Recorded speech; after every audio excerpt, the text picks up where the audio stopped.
Cerita berlatar di sebuah pedesaan di Spanyol dengan memperlihatkan seorang anak bernama Lucio yang terlahir dari keluarga miskin. Yang mana saking miskinnya untuk makan saja Lucio terkadang harus mencuri sayuran dari kebun seorang petani. Selain itu Lucio juga tak dapat membeli obat untuk ayahnya yang sakit-sakitan. Di mana setiap malam Lucio pun hanya bisa pasrah saat mendengar cerit dan tangis ayahnya ketika menahan rasa sakit. Segala upaya pun sudah dilakukannya termasuk meminta pinjaman ke bank yang ada di desa tersebut. Namun sayang pihak bank menolak dikarenakan keluarga Lucio tidak punya apapun yang dapat dijadikan jaminan. Tentu saja hal itu membuat Lucio emosi lalu mendatangi bank itu sambil membawa pisau legend buatan Cibatu. Namun sesampainya di sana untuk menggertak saja Lucio tak mampu, keberaniannya mendadak ciut, bahkan dirinya sampai kencing di celana membuat ruangan itu bau jengkol. Pada akhirnya ayah Lucio pun meninggal dan hal itu membuat Lucio memendam kebencian terhadap bank yang tak mau membantu keluarganya. Setelah kepergian ayahnya, saudara perempuan Lucio yang bernama Satur terpaksa pergi ke Paris untuk bekerja menjadi seorang asisten rumah tangga. Di mana saat itu Lucio juga ingin ikut untuk mencari pekerjaan di sana. Tetapi Satur menolaknya dengan alasan waktunya belum tepat, lebih baik Lucio menjalani wajib militer terlebih dahulu, baru setelah itu Lucio boleh menyusul dirinya ke Paris. Dan itulah kehidupan singkat masa kecil Lucio di kampung halamannya, karena 10 tahun kemudian dirinya datang ke Paris menemui kakaknya Satur yang sudah menikah dengan seorang pria bernama Patrick. Saat pertama kali tiba di sana, Lucio pun banyak menceritakan tentang pengalamannya selama wajib militer, yang salah satunya pernah mencuri barang-barang tentara satu barak dan hampir tertangkap. Selain itu Lucio juga memberitahu alasan utamanya keluar dari militer karena dirinya tak suka diperintah oleh atasannya.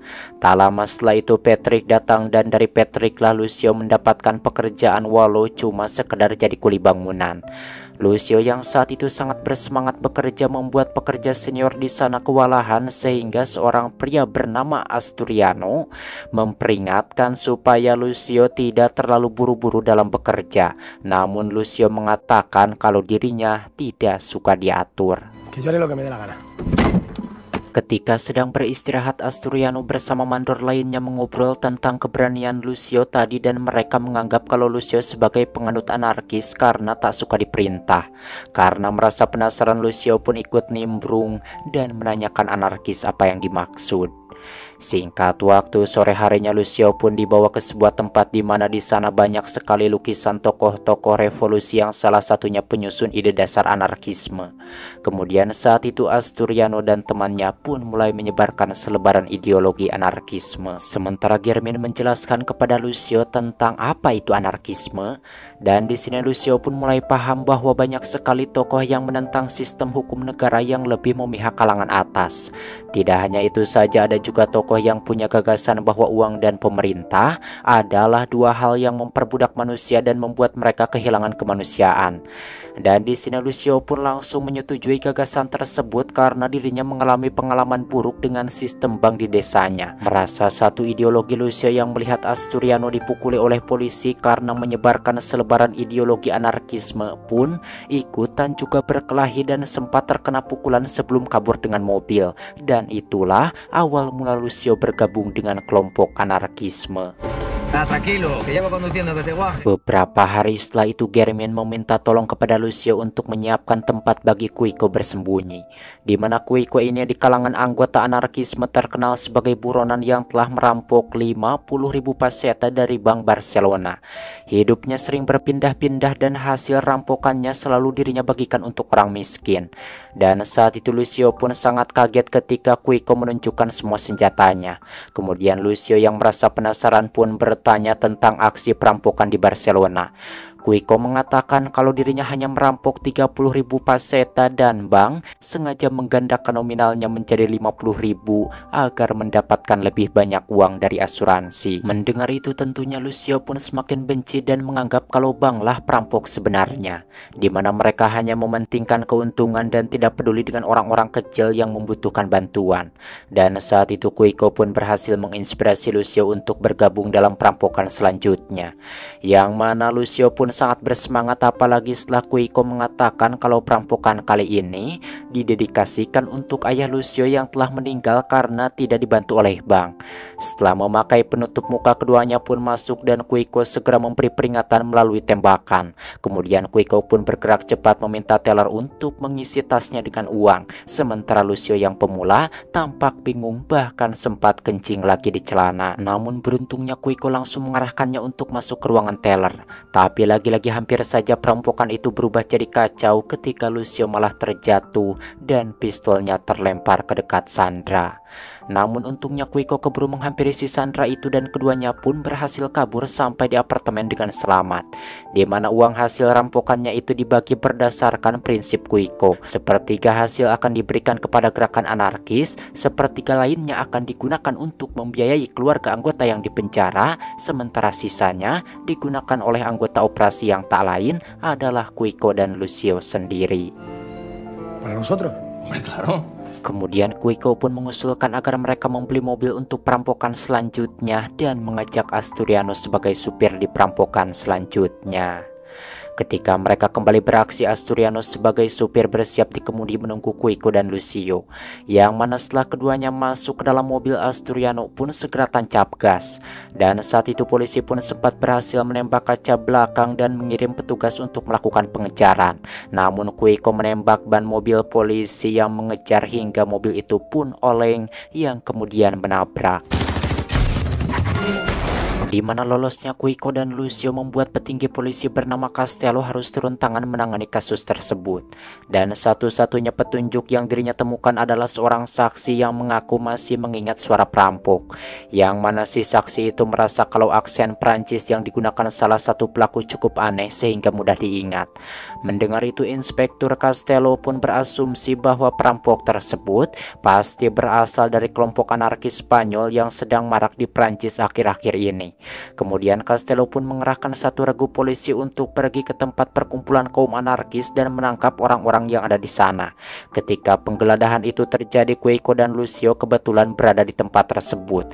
Tetapi Quico berhasil kabur, sementara Lucio tertangkap ketika akan kabur lewat tangga belakang. Lalu semua yang ditangkap pun langsung diinterogasi dan satu persatu mereka dipakaikan penutup wajah, kemudian diperintahkan untuk mengatakan kalimat seperti sedang dalam perampokan. Di mana saat itu saksi yang mendengarnya yakin kalau suara pelaku sama seperti Lucio. Dan penyelidikan pun dihentikan setelah Lucio ditetapkan sebagai calon tersangka.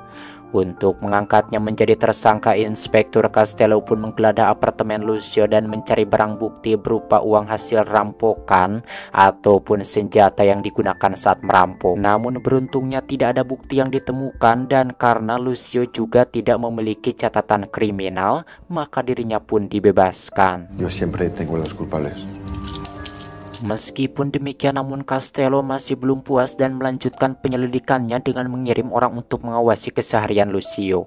Tentunya kehadiran mobil tersebut membuat Asturiano dan Kirmin khawatir akan nasib Lucio selanjutnya.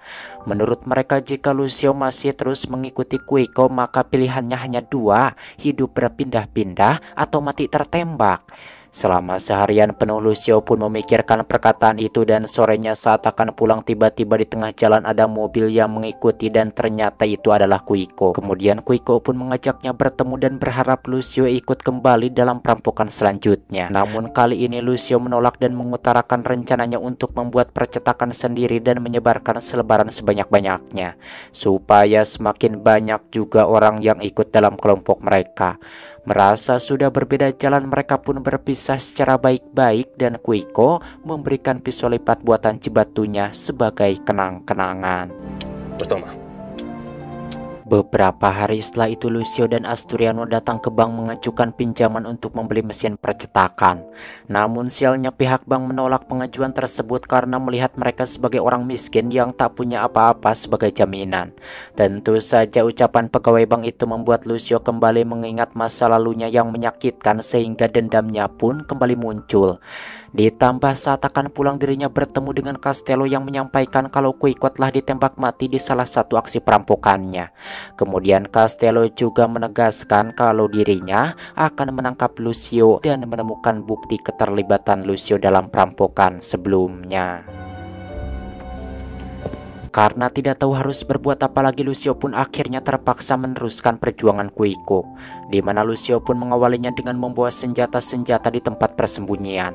Lalu beberapa hari kemudian dirinya dan Asturiano pun merampok salah satu bank besar yang ada di kota. Dan mereka hanya merampok uang milik bank saja, sedangkan nasabah yang mengambil tabungannya tak disentuh sama sekali. Perampokan itu pun berjalan dengan lancar tanpa ada keraguan sama sekali, bahkan mereka juga lolos dengan sempurna dan selamat sampai di tempat aman, di mana uang hasil rampokan itu pun digunakan untuk membeli sebuah toko percetakan. Dan setelah toko itu terbeli, Germain bersama temannya datang meminta jatah dari hasil perampokan itu. Akan tetapi kali ini Lucio menolak dan berniat berjuang sendiri tanpa bantuan dari Germain. Mendengar penolakan itu, Germain pun marah, apalagi ketika Asturiano memutuskan untuk bergabung bersama Lucio. Beberapa hari setelah itu, Lucio melihat mahasiswi cantik bernama Ana yang sedang berorasi di hadapan teman-temannya, dan Lucio jatuh cinta pada pandangan pertama. Setelah Ana selesai berorasi, Lucio pun menghampirinya dan memperkenalkan diri. Kemudian dirinya mengajak Ana bergabung dengan persatuan anarkisnya disebabkan mereka memiliki kesamaan tujuan, yaitu keadilan bagi seluruh lapisan masyarakat. Setelah banyak mengobrol dengan Lucio, Ana juga jatuh cinta dengan cara pandang Lucio terhadap kehidupan, sehingga akhirnya mereka pun berpacaran sekaligus menjadi rekan kerja. Apalagi tak lama kemudian muncul berita soal Amerika yang ikut campur dalam perburuan Che Guevara demi mengakhiri revolusi Kuba. Dan di sini Lucio sangat ingin membantu Guevara yang merupakan salah satu panutannya dalam menjadi seorang anarkis. Dan berkat usulan salah satu pekerja percetakan bernama Acuy, Lucio pun berniat mencetak dolar palsu dan menciptakan inflasi bagi Amerika, dengan tujuan agar Bank Amerika akan hancur dan cita-citanya juga tercapai. Kemudian Lucio pun merekrut kakak iparnya, yaitu Patrick, yang berpengalaman bekerja di bank dan kebetulan saat itu sedang menganggur. Mendengar itu awalnya Patrick menolak karena resikonya tentu terlalu besar, namun mengingat dirinya sekarang pengangguran dan butuh menafkahi keluarganya, akhirnya Patrick menerima tawaran tersebut, di mana tugasnya itu hanya membuat plat cetakan uang dan nantinya plat tersebut akan ditangani pegawai percetakan. Diawali dengan mengambil foto uang lembaran $100, lalu proses pembuatan cetakan yang sangat detail dan lama, yang mana saat itu Lucio pun ingin hasil yang benar-benar maksimal. Dan ketika selesai lalu dicetak dengan dua tinta hitam dan hijau, hasilnya pun di luar dugaan, yakni sangat mirip ketika dibandingkan dengan dolar yang asli. Supaya lebih yakin, Lucio dan Ana pun pergi ke tempat penukaran uang dan hasilnya petugas tidak menyadari bahwa salah satu uang yang ditukarkan adalah uang palsu, di mana uang hasil penukaran itu pun dibagikan kepada masyarakat kurang mampu dan mereka menerimanya dengan sangat bahagia. Selain itu, Lucio juga mendapatkan kabar bahagia, yaitu anak tengah hamil. Sesudah uang-uang palsu itu terbukti sukses, kemudian Lucio pun membawanya ke gedung Kedubes Kuba dan berencana memberikannya kepada Guevara. Namun pihak Kedubes merasa hal tersebut cukup sulit, akan tetapi ada waktu di mana Guevara dijadwalkan pergi ke Soviet dan transit di Paris. Lucio pun mengambil kesempatan tersebut dan berhasil bertemu dengan Guevara di Bandara Paris pada tahun 1962. Kemudian Lucio menyampaikan idenya dan berharap Guevara dapat menerimanya. Namun sayangnya Che menolak dikarenakan inflasi dengan dolar palsu hanyalah kutu bagi Amerika yang sebesar gajah, disebabkan Guevara tahu bahwa Amerika akan menyelesaikan masalah dengan cepat sebelum inflasi terjadi. Meskipun demikian, akan tetapi Guevara menghargai usulan Lucio yang terbilang berani. Dan sialnya ketika hendak pulang, tiba-tiba Castello beserta anak buahnya datang. Melihat itu, di sini Lucio dan anak pun sadar bahwa mereka sedang diincar. Karena sudah dikepung, Lucio pun melemparkan uang palsu yang dibawanya untuk mengalihkan perhatian. Namun keramaian itu hanya memberi waktu sebentar, karena tak lama kemudian keduanya tetap tertangkap dan dibawa ke kantor untuk diinterogasi. Yang mana hasil dari penyelidikan itu, Lucio dinyatakan bersalah atas tuduhan pembuatan uang palsu dan dirinya pun dipenjara sendirian. Sementara Ana dan anggota lainnya mendapat bebas bersyarat karena tidak cukup bukti. Beberapa hari kemudian Ana datang membawa seorang pengacara bernama Thierry. Dan Thierry berjanji akan mengeluarkan Lucio paling paling lama 2 minggu. Namun pada kenyataannya Lucio harus menunggu berbulan-bulan dan baru keluar saat dirinya mendengar kabar kalau Anna sudah melahirkan seorang anak perempuan yang diberi nama Juliet. Dan di sini Lucio pun sangat merasa bahagia ketika bertemu dengan Anna sekaligus anaknya yang terlahir sangat cantik. Dengan lahirnya Juliet sempat membuat Lucio vakum dalam dunia anarkisme kurang lebih 8 tahunan, yang mana dirinya hidup dengan damai dan bekerja jujur menjadi seorang kuli bangunan. Namun suatu hari dirinya mendapatkan bayaran berupa cek dan Lucio sempat protes karena tak mau dibayar dengan kertas yang tidak ada harganya. Akan tetapi mandornya mengatakan kalau kertas tersebut dapat diuangkan, dan Lucio baru percaya ketika tak sengaja belanja bersama keluarganya lalu kasir di sana mengambil cek miliknya. Ternyata benar cek itu dapat digunakan untuk membayar belanjaan, bahkan masih mendapat uang kembalian. Melihat sistem transaksi yang semakin berkembang membuat pemikiran anarkis Lucio yang masih dendam kepada bank kembali muncul, yang mana dirinya berpikir bahwa cek akan lebih mudah dipalsukan dan bisa membuat bank rugi dengan lebih cepat. Karena hal itu dirinya pun kembali mengumpulkan anggotanya termasuk Patrick, di mana dalam pertemuan itu Lucio mengungkapkan keinginannya memalsukan cek lalu menukarkannya menjadi uang yang dapat digunakan mendanai pergerakan mereka kembali. Mendengar itu seluruh anggota pun langsung setuju termasuk Patrick yang tidak bisa menolak permintaan Lucio. Seperti membuat dolar palsu, Patrick memulainya dengan memfoto cek yang asli lalu membuat plat cetakan. Dan ternyata pembuatan cek palsu tidak semudah membuat dolar, oleh karena itu Patrick pun harus berkali-kali merubah cetakan supaya hasilnya sesuai yang diharapkan. Namun bukan Patrick namanya kalau tidak mampu membuat cetakan yang mirip dengan yang aslinya, yang mana setelah bekerja sangat keras akhirnya mereka pun berhasil membuat cetakan yang sempurna. Meskipun demikian Lucio masih harus mencobanya seperti dolar palsu, dan saat itu si teller melakukan pengecekannya lumayan lama, terutama di bagian nomor seri yang harus sesuai dengan data yang ada di bank. Dan dari penukaran pertama itu Lucio jadi paham kalau kelemahan cek palsu ada pada nomor seri, jadi jangan sampai si teller mengecek nomor serinya. Setelah itu Lucio pun mencetak 200 cek lagi dengan 10 seri berbeda. Kemudian 200 cek tersebut disebar kepada beberapa anggotanya untuk ditukarkan ke cabang bank yang berbeda-beda. Dan saat itu Lucio menegaskan bahwa mereka harus serentak melakukan penukaran di jam sebelum istirahat, sebab di jam tersebut teller kebanyakan sudah malas melakukan pengecekan. Akhirnya rencana yang sudah dipikirkan secara matang itu pun berhasil. Kemudian uang dari hasil penukaran itu dibagi menjadi 3 bagian. Setelah lebih dari 3 kali Lucio menjalankan aksinya, pihak bank pusat yang ada di Amerika menyadari beredarnya cek palsu yang merugikan. Kemudian mereka pun menunjuk Barrow sebagai perwakilan bank untuk mengusutnya ke Paris, sebab sumber cek palsu itu berasal dari sana. Saat itu Barrow pun langsung berangkat dan melaporkan kasus tersebut kepada Castello. Mendengar soal penipuan bank, Castello pun jadi teringat kembali dengan Lucio, si kuli bangunan yang cerdik. Namun di sini Barrow merasa aneh karena Castello malah mencurigai seorang kuli bangunan. Castello menjelaskan bahwa Lucio bukan penjahat biasa karena dirinya bekerja dengan sangat teliti sehingga orang mudah terkecoh dengan gerak-geriknya. Sementara itu Anna yang mendapat firasat buruk meminta Lucio untuk berhenti mencetak cek palsu lalu pindah ke Bolivia, yang mana di sana Lucio bisa melanjutkan perjuangannya untuk membantu warga tak mampu dengan membuatkan mereka rumah yang layak sesuai keahlian Lucio. Kebetulan Anna sendiri mendapatkan tawaran pekerjaan di sana dengan gaji yang lumayan besar. Mendengar itu Lucio sedikit kecewa karena Anna sudah tidak satu pemikiran dengannya. Kemudian dirinya lebih memilih pergi untuk menemui teman-temannya daripada memikirkan Anna yang memintanya meninggalkan kota Paris. Sesampainya di sana Lucio mendapatkan laporan bahwa pihak bank telah menetapkan aturan baru, yaitu membatasi penukaran cek setiap harinya. Tentunya hal tersebut membuat 50.000 cek palsu yang sudah dicetak pun menjadi percuma karena tidak bisa ditukarkan secara serentak. Selain itu Patrick yang juga punya firasat buruk memilih berhenti, begitupun dengan Acuy, dirinya tidak mau terjerumus ke dalam situasi yang semakin rumit. Daripada mubazir, Lucio pun memutuskan akan menjual semua cek tersebut kepada satu orang dengan harga sepertiganya. Dan untuk menemukan calon pembeli, Lucio pun menemui kenalannya di penjara dulu yang bernama Alvaro. Dari Alvaro lah Lucio pun berkenalan dengan seorang pria bernama Tony Greco.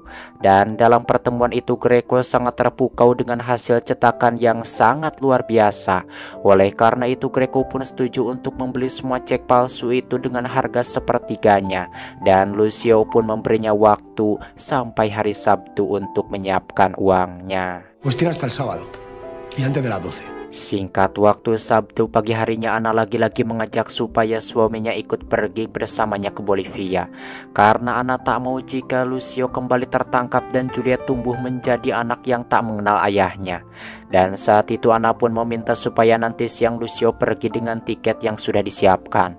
Mendengar itu Lucio pun meminta satu kesempatan untuk perjuangan terakhirnya, dan nanti siang dirinya akan menyusul ke bandara lalu memulai hidup baru sesuai keinginan Ana. Setelah itu Lucio dan Asturiano pun pergi ke tempat yang sudah ditentukan. Tak lama Greco pun datang dan duduk di meja lain. Namun ketika Lucio menuju ke mejanya, tiba-tiba saja dirinya ditangkap. Selama menunggu sidang, Lucio banyak berunding dengan pengacaranya yaitu Thierry. Dan di sini terungkap ternyata Greco adalah polisi yang menyamar dan dirinya bekerja sama dengan Alvaro. Thierry pun berusaha mendalami kasus kali ini dan menemukan celah supaya Lucio bisa menjadi tahanan luar selama menunggu persidangan. Dan beruntungnya pengajuan itu dikabulkan, membuat Bero sempat protes di depan hakimnya. Meskipun demikian, namun kini Lucio sendirian yang mana dirinya tak bisa tenang ketika memikirkan berapa lama hukuman yang akan dirinya terima. Thierry memberitahukan bahwa hukuman kali ini tidak bisa dihindari dan paling lama 10-12 tahun. Di mana malam itu Lucio tidak bisa tidur dan terus memikirkan bagaimana supaya dirinya bisa lepas dari masalah ini, sampai pada akhirnya muncul satu rencana yang tidak akan terbayangkan oleh siapapun. Kemudian saat itu Lucio pun mengambil semua cetakan cek dari tempat persembunyian, dan malam itu juga dirinya langsung mencetak cek sebanyak-banyaknya kemudian dibagikan kepada rekan-rekannya, dan mereka diperintahkan untuk melakukan penukaran cek di waktu yang bersamaan di beberapa negara. 3 hari setelah itu Bero mendapatkan telepon dari pusat yang mengabarkan bahwa cek palsu muncul lagi di beberapa negara dan bank pusat kini mengalami kerugian besar. Oleh karena itu Bero pun harus segera menyelesaikannya, jika tidak maka Bero harus mempertanggungjawabkan semuanya. Kemudian pihak kepolisian pun segera menjemput paksa Lucio karena mereka tahu kalau itu adalah ulahnya. Dalam penyelidikan itu Lucio pun meminta berbicara dengan Bero dan inilah memang rencananya. Dengan tenang kemudian Lucio pun meminta Bero mencabut semua tuntutan dan membayar uang ganti rugi karena telah mempermalukan namanya. Yang mana sebagai imbalannya Lucio akan menyerahkan cetakan cek yang biasa digunakan.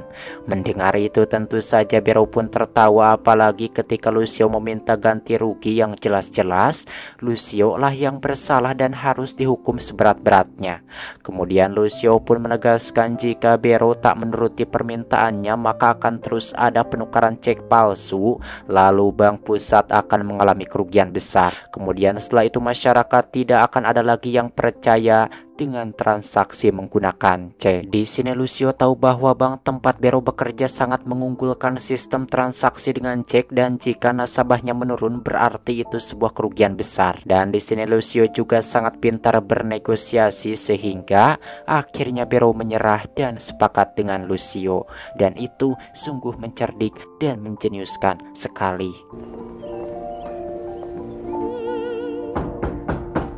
Beberapa hari setelah itu mereka berdua pun bertemu di sebuah hotel dan Lucio memberikan cetakannya sekaligus beberapa lembar cek yang belum sempat dirinya tukarkan. Bero sendiri memberikan satu koper uang sesuai permintaan Lucio. Dengan begitu masalah terselesaikan dan Lucio berhasil bebas dari tuntutan. Dan di sini Lucio pun berjanji tidak akan membuat cek palsu lagi setelah menerima uang ganti rugi tersebut. Sesudah berhasil mengalahkan bank, Lucio pun pergi ke Bolivia menemui Ana dan Juliet. Kemudian dirinya pun menetap di sana bersama keluarga dan membantu rakyat Bolivia membangun hunian layak. Pada tahun 2020 Lucio pun meninggal dan telah merilis 2 buku. Dan semasa hidupnya setiap kali ditanya soal nominal yang diberikan bank sebagai uang ganti rugi, Lucio tak pernah menyebutkan nominalnya dan hanya berkata sangat banyak. Tomat ending yang sangat Lucio mempandaikan, mencerdikan, dan sangat menjeniuskan sekali. Saya sangat itu sih siapa sangat mengacungkan jempol sekali kepada si Mamang Lucio itu. Ternyata cuma kuli bangunan tapi otaknya bisa secerdas itu ya. Akhiri saja, saya Boy pamit dari ruang dengar Anda. Sampai berjumpa kembali di video selanjutnya. Aduh, ripuh.